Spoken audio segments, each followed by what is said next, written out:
हिंदुस्तानी फजाइया ने फंसे हुए एक सिविल हेलीकॉप्टर को एयरलिफ्ट किया है। हेलीकॉप्टर पंजतरनी से नीलगिर हेलीपैड तक ऑपरेशनल था, लेकिन इसमें तकनीकी खराबी पैदा हो गई थी। इसकी वजह से हेलीपैड ब्लॉक हो गया था। IAF MI-17 V5 ने सिविल हेलीकॉप्टर को एयरलिफ्ट किया और हेलीपैड को दूसरे हेलीकॉप्टरों की नक्ल हरकत के लिए बहाल किया। एयरफोर्स के एक ट्वीट में कहा गया कि अमरनाथ यात्रा को हमवार तरीके से जारी रखने के लिए सिविल इंतजामिया ने इसकी गुजारिश की थी। जिस हेलीपैड को ब्लॉक किया गया था, अब उसे खोल दिया गया है।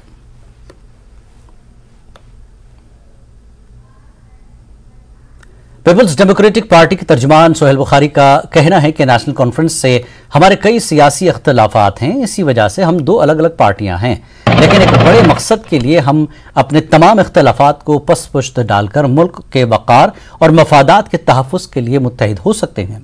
जम्मू कश्मीर के लोग और हम जानते हैं कि कुछ ऐसी क़ुव्वतें हैं जिनसे हमें मिलकर लड़ने की ज़रूरत है। आवाम की तवक्कुआत को पूरा करने के लिए मुत्तहिदा महाज पर जाने के लिए तैयार हैं। मुझे ये तो नहीं पता कि किस तनाजुर में, किस कॉन्टेक्स्ट में वो बात हुई थी, और फिर हमने देखा कि कुछ नेशनल कॉन्फ्रेंस के लीडर्स ने भी उस पर बात की। तो उस पर हमारा तो खैर ये कहना है कि शायद ये हो सकता है कि निचली सतह पे, कॉन्स्टिट्यूंसी लेवल पे या और जगहों पे नेशनल कॉन्फ्रेंस के भी लोगों ने PDP के बारे में कुछ कहा हो, उसके रिएक्शन में ये बात हुई हो। खैर लार्जर क्वेश्चन ये है कि नेशनल कॉन्फ्रेंस और PDP, इसमें कोई दो राय नहीं कि इख्तलाफात हैं जो कि सियासी हैं, पॉइंट ऑफ व्यूज हैं, पॉलिटिकल, इसीलिए तो ये दो अलग अलग पार्टीज हैं। लेकिन ये भी उतना ही सच है, वैसी एक मुसल्लमा हकीकत है कि हमने वो सियासी इख्तलाफात बालाए ताक रखे हैं, क्योंकि जम्मू कश्मीर के अवाम के हुकूक, उनकी इज्जत नफ्स, उनकी डिग्निटी, उनके राइट्स के लिए इस वक्त सिवाय एक यूनाइटेड फ्रंट के और कोई चारा नहीं है। अवाम एकजुट हो तब जाके हम उन फोर्सेस का मुकाबला कर सकते हैं, उन ताकतों का मुकाबला कर सकते हैं जो हमारे हुकूक सल्ब करने पे तुले हुए हैं, जो हमारी आइडेंटिटी को ख़त्म करने के लिए तुले हुए हैं। तो मुझे कहने की ज़रूरत नहीं है, आप खुद जानते हैं कि सबको एक साथ लाने में जो कलीदी किरदार हमारी पार्टी प्रेसिडेंट महबूबा मुफ्ती साहिबा ने का रहा है, इनिशिएट किया इस अलायंस को, वो सिर्फ अवाम की बेहतरी, उनके हुकूक के लिए जो जद्दोजहद करनी है सबको मिल के, उसके लिए किया गया था। ये जो अलायंस है PAGD का, सबका एक साथ आना, हालांकि सियासी इख्तलाफात अपनी जगह, वो इसीलिए है, ये एक लार्जर कॉज है। तो हम इसके लिए कमिटेड हैं और इंशाअल्लाह रहमान ये अवाम के हक में भी यही बात है, अवाम के फ़ायदे की भी यही बात है, और अवाम हम सब से एक्सपेक्ट भी यही करती है कि हम एक यूनाइटेड फ्रंट रखें। वी आर फॉर यूनिटी, ताकि हम जम्मू कश्मीर के अवाम की इज्जत नफ्स, उनके हुकूक के लिए जो जद्दोजहद है उसको एक होके लीड करें। बीजेपी के तर्जुमान अल्ताफ ठाकुर ने गुपकार अलायंस को निशाना बनाया। उन्होंने कहा कि मोदी जी के दौर में कश्मीर बदल गया है और कश्मीर में अमन बरकरार है। उन्होंने इल्जाम आयद किया कि महबूबा मुफ्ती पर इल्जाम लगाया गया कि वो मुहिब पाकिस्तान लीडर हैं, जो हमेशा पाकिस्तान के कसीदे पढ़ती हैं और नेशनल कॉन्फ्रेंस जिन्ना की बोली बोलती हैं। उसकी उम्मीदें पाकिस्तान के साथ वाबस्ता है, और जो दूसरे वाले हैं, लाल वाले, उनकी उम्मीदें तो चाइना के साथ। और कल खुल के सामने आ गया कि कितना जुल्म 70 साल में इन पार्टियों ने किया। आज PDP इल्जाम लगा रही है कि नेशनल कॉन्फ्रेंस ने 87 में रैगिंग की, जबकि हम बार बार कह रहे हैं। और मिलिटेंसी अगर उसका जो सोर्स है, वो सोर्स नेशनल कॉन्फ्रेंस से, जो 1987 में उन्होंने यहाँ रैगिंग करके यहाँ जो जीते हुए कैंडिडेट्स थी मुस्लिम मुत्तहिद महाज को, उनको हराने में, और वही आउटपुट जो आज आप देख रहे हैं कि सलाहुद्दीन आपके सामने मौजूद है, यासीन मलिक मौजूद है, वो वही का आउटपुट है। कल बिल्कुल सामने ये बात आ गई कि ये दो फैमिलीज जिन्होंने इसको PAGD का नाम रखा था, टूटते टूटते ये दो खानदानों का फिर एक मिलाप रहा, और कल ये खानदान भी अपनी विरासत बचाने के लिए अलग हो गए हैं। इनको लगा कि न ये खानदान और न वो खानदान अपनी इस विरासत जिसको इन्होंने जम्मू कश्मीर को समझा था, इसको बचा सकते, इसलिए कल उन्होंने एक दूसरे पर अटैक करना शुरू कर दिया। और एक दूसरे की जो जुल्म और सितम है जो आज तक इन्होंने कश्मीरी कौम पे किया, उसको करना था।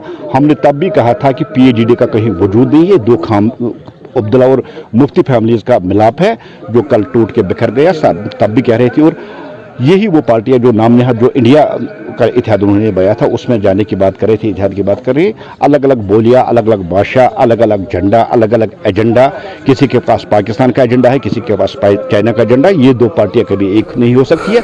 लोगों को धोखा देने के लिए वक्ती तौर पर ये अपॉर्चुनिटी जो पार्टीज है एक साथ हुई थी, कल ये बिखर गई, लोगों के सामने सारी शक्ल सामने।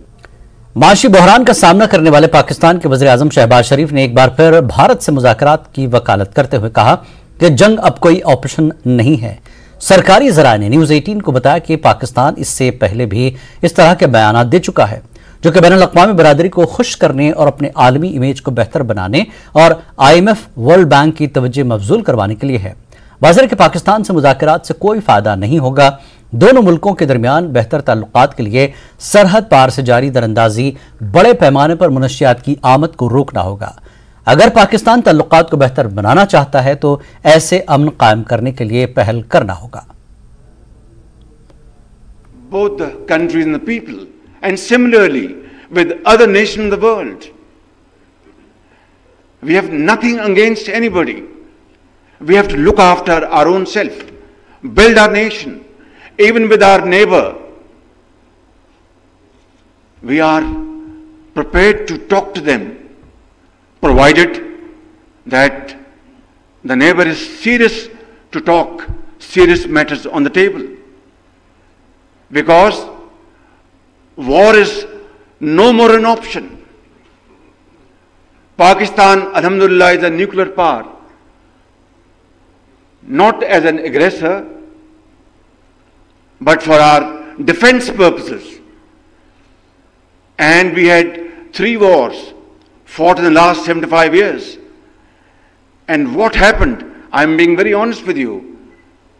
It generated more poverty, unemployment, and lack of resources to finance education, health, and well-being of the people.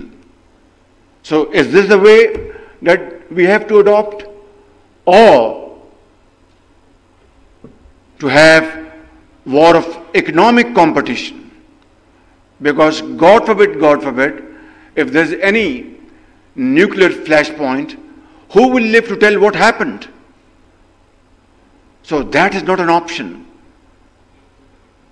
But it is equally important that our neighbor has to understand that we cannot become normal neighbors unless abnormalities are removed, unless our serious issues are understood and addressed to through peaceful and meaningful discussions. Pakistan हुकूमत ने अवाम पर एक और महंगाई का बम गिराया है। पाकिस्तान के शहबाज शरीफ हुकूमत ने पेट्रोलियम मसनूआत की कीमतों में होशरुबा इजाफा करते हुए पेट्रोल की फी लीटर कीमत 19 रुपये 95 पैसे बढ़ा दी, जिसके बाद पेट्रोल की नई कीमत 272 रुपये 95 पैसे हो गई। वहीं हाई स्पीड डीजल 19 रुपये 90 पैसे महंगा कर दिया गया, जिसके बाद इसकी नई कीमत 273 रुपये 40 पैसे हो गई है। पाकिस्तान के वज़ीर ख़ज़ाना इसहाक डार ने प्रेस कॉन्फ्रेंस करते हुए कहा कि यह इजाफा नागुज़ीर था। वहीं पाकिस्तान के लोग अपनी हुकूमत को कोस रहे हैं। इन्हां दा बेड़ा गर्क हो जाए, इन्हां दा वो इसहाकडार नूं कोई गरीब आदमी सस्पेंड हो जाए, वो बहाल नहीं होंदा सारी जिंदगी। इसहाकडार नूं दोबारा बुला के पिछलियां सारियां तनख्वाहां दे दित्तियां, ठीक आ। इहदे लई इह तां मुल्क नूं लुट्टण आए आ। ये वोट किस मकसद लई लैण आणगे, किहदे कोलों वोट मंगण आणगे? इहदे नालों तां किसे भैन चो रेहड़ी वाले नूं कोई वज़ीर आज़म ला दो, वो चंगा मुल्क चला लेगा। इह तां मुल्क नूं कोई इन्हां चो इस तरह नहीं जेहड़ा मैं इन्हां नूं उत्थे पेट्रोल भी नहीं लभना।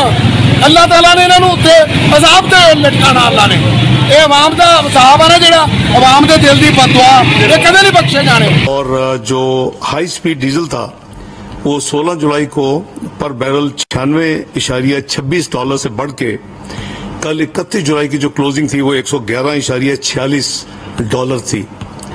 इसी तरह जो पेट्रोल था वो 16 जुलाई को 89.14 $99.14 से बढ़ के 97.39 $97.39 पे पिछले 15 दिन में ये कीमतें इंटरनेशनल मार्केट में ऊपर जा चुकी हैं। इस तरह हाई स्पीड डीजल की कीमत में 19 पे 90 पैसे का इजाफा किया जा रहा है, जिसके बाद नई कीमत जो 273 रुपए 40 पैसे होगी और पेट्रोल की कीमत में 19 पे 95 पैसे का फी लीटर इजाफा करके इसकी जो कीमत है वो 272.95 रुपया होगी।